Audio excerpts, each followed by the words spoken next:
Next, we're going to stay on this road for a little over 2 miles. At North Main Street, we're going to turn right.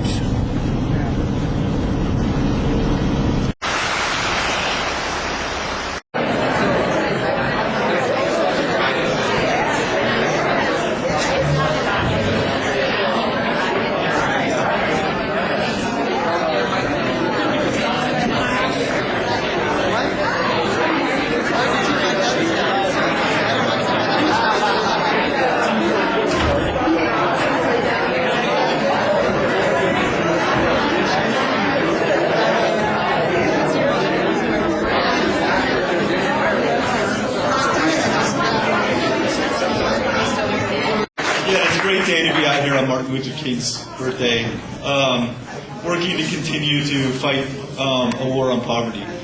And I'd like to say, I'm a city councilor here in Ashland, and I would like to say that we've done an incredible amount to deal with homeless issues, but I really can't say that, unfortunately. And it's great to see a lot of people coming out for this event, and let's hope that we can put a lot of pressure in this next year on our city council, and it is up to you as citizens to put the pressure on us and make us take some action, because we really need to do something in our community.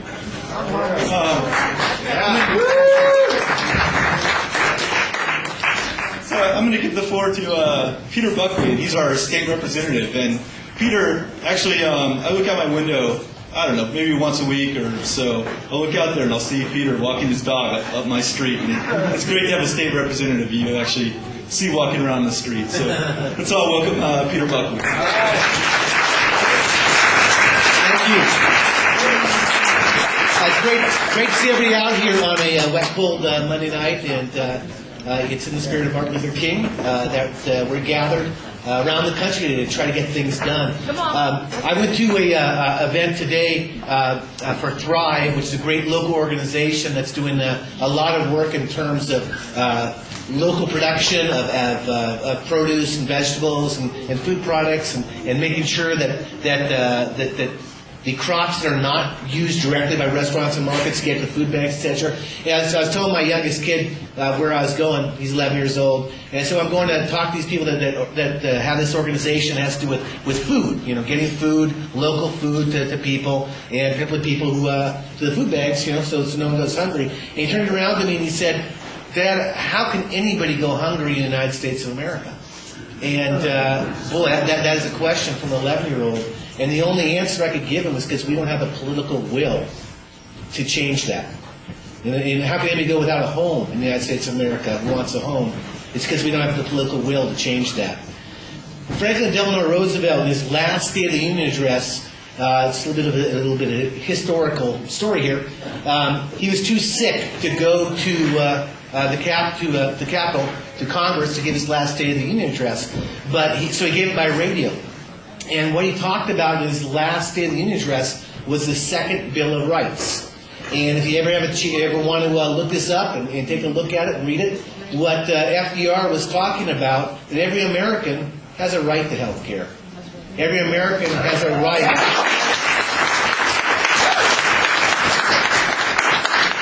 Every American has a right to a clean home. Every American has a right to food and sustenance. Every American has a right. We are one of the wealthiest nations in the world. The only reason, the thing I said at the start, the only reason why we don't have it, because we have not developed the political will. What I would love to see in the state of Oregon and in the United States of America is where's West? Where's West Brain? Right here. West should be cloned. We should have about 10,000 West Brains in the state of Oregon. Because if there were 10,000 West Brains, then the legislature would have no choice but to focus on affordable housing and on justice for workers. Because he is active to that level, and that's what it takes. You're all here tonight. I'm preaching to the choir to a certain extent, because you're all here tonight because you're willing to be active. But we have not got to the point of leverage that we need to get to actually force an agenda that is citizen-centered, that is human-centered, either in the state or in the country as a whole. And that takes each one of you. I'm going to ask you one question. How many of you here have already voted in the election for January 26th? Okay. How many of you here have a ballot but haven't voted yet? Okay, again, this is why we can't make the progress we need to. You must vote. You must get that ballot in. And we must pass Measure 66 and 67 to have even a chance of having decent programs for the people of the state of Oregon. It's absolutely essential. It's not rocket science. I did an event for Planned Parenthood last Saturday night, and you could point to Planned Parenthood getting organized, getting their structure together, joining coalitions, and getting legislation passed. That's how it works. So if you're absolutely determined to do something about homelessness in the state of Oregon, you organize, you join coalitions, you put pressure on people like me, put legislation through, and you push, and you push, and you push till you get done. It's not rocket science, it's organization. That's what it is. So thank you for being here tonight. Thanks for being willing to talk about organizations and get organized. And let's make a difference in 2010. And let's have a human Oregon and a human United States of America. Thank you.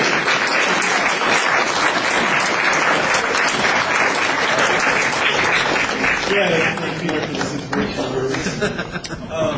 And also, I just wanted to mention, with 66 and 67, there is a petition going around that's going out to U.S. Bank. And U.S. Bank is working to fight against passing Measure 66 and 67. And we're actually having a protest tomorrow morning at 9 o'clock in front of our U.S. Bank. But if you could take the time to sign the petition, they're in the back of the room, and they should be getting passed around. So I'd appreciate it if we could get everyone's signature. Do you have to be an Oregon person to sign that? You have to be an Oregon. Thank you, Eric. Thank you for your efforts and doing such a great job, as Eric said, of giving us the inspiration that we need and some of the tools at the state level that we need to work with. I feel very honored to be here tonight to welcome our visitors from Portland and to thank everyone in our local community for coming out tonight in such a blistery, stormy weather. We have a rather distinguished set of panelists tonight, and some of you may know them all, some of you may know only a few, but I'm going to give you just a one-word introduction, or one-sentence introduction to each. First of all, I'd like to introduce Connie Saldana.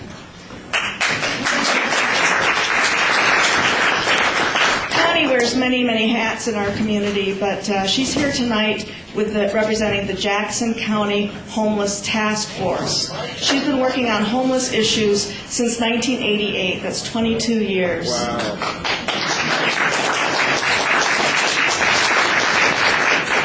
The other panelist from our community is Rich Rohde, and Rich Rohde is he's the regional organizer for an organization here in the Rogue Valley called Oregon Action.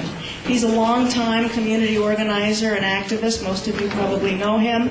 And when I asked him, how long have you been working on homeless issues, he said, I'm embarrassed to say it, but it's been 20 years, and it seems so feeble to be saying that.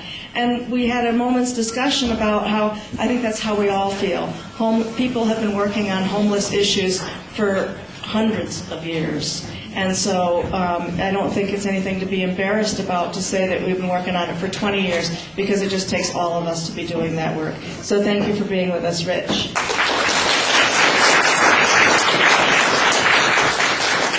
We have two guests with us from Portland. One is Brendan Phillips, and he's with Sisters of the Road.